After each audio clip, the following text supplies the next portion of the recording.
लाली को चाय बड़ी पसंद है, इसलिए तो लाली अक्सर आपको पप्पू के ढाबे पे ही मिलती है। अगर आप लाली और पप्पू की लव स्टोरी देखना चाहते हैं तो पप्पू लश्कारा ऑफिशियल चैनल को सब्सक्राइब करें और हाँ, ड्रामा सेंट्रल को सब्सक्राइब करना ना भूलिएगा। देखा फिर 2 कश्तियों में सवार होने का अंजाम लग पता जाता है जब ऐसे आपका ओल्ड लव जो होता है ना वो कब्र में से मुर्दे की तरह निकल के बाहर आ जाता है। पता नहीं कहाँ से आ गई है डॉली।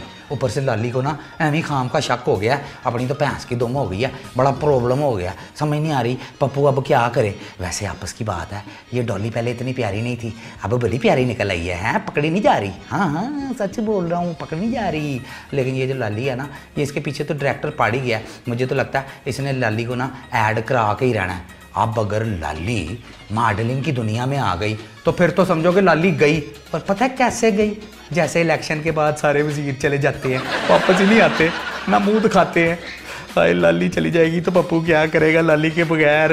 लेकिन ऐसी कोई बात नहीं है, इसीलिए तो कहते हैं फिर 5 साल के बाद आ जाएगी, कहेगी Pappu I need you, I love you. पता नहीं कुड़ियों को की प्रॉब्लम होती है।